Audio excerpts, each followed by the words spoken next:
Welcome to the PAR Workflow online learning course. PAR Workflow can help users to enter PAR requests, edit or send to the next person in the queue, approve or deny PAR requests, comment on each step of the process, view graphical representation of where the PAR has been as well as who currently has control of the next action, and run reports against PAR data.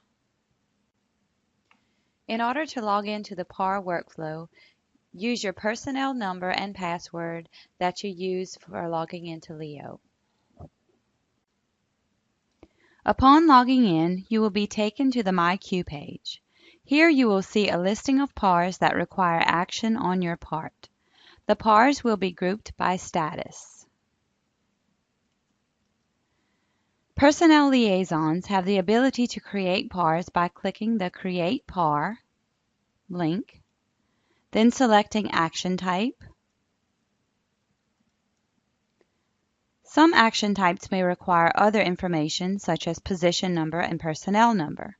If these are entered, real-time data will be pulled from SAP system into the form. For this example, we are creating a lateral PAR. If the position number and personnel number are entered on the previous screen, the real-time data is populated from the form. These fields can be edited if necessary. Cost center information can be entered. If multiple cost centers are needed, they can be added here. The form also allows for uploads of necessary attachments. Clicking on Save allows you to save the form so that you can continue editing later. Save and Send will send the PAR to the next person in the workflow. Next, we will turn our attention to the process queue. Clicking on items in the process queue will display PARs at the different statuses at the selected level of approval. All PARs in progress can also be viewed in the process queue. It is important to note that any PARs deemed critical by HR will be displayed at the top of the screen. Opening a PAR will take you to the PAR detail. This is the information that was entered when the PAR was created. Here, the personnel liaison has the ability to cancel the PAR if necessary. The Comments tab allows users to view and enter comments related to the PAR. The Audit Trail displays the history of the PAR.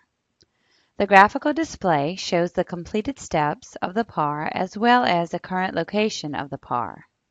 The last tab is the Human Resources tab.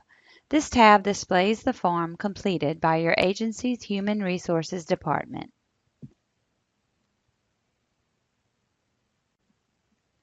You have the ability to search for PARs by personnel number, position number, or name. Under Metrics, performance tracking is available graphically under the Dashboard feature. The dashboard includes a snapshot view, load stress view, efficiency metrics, and velocity of the workflow process for your agency. Reports are also available by various criteria. Next, we will cover the human resources roles in the PAR workflow application, the router, staff, and admin roles. First, we will look at the router role. Upon opening a PAR, the router can assign the PAR to an analyst. Set the PAR to critical or non-critical status, and select the HR status.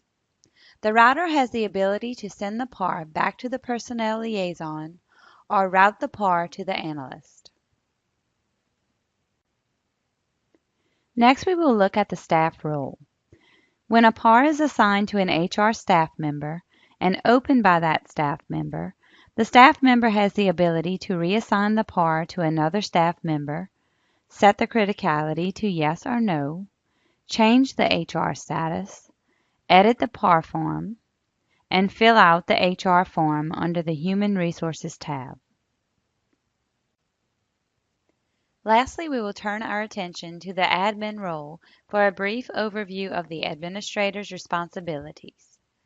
The administrator has the ability to maintain users, maintain sections, and move PARs as necessary. This concludes the overview of the PAR workflow system.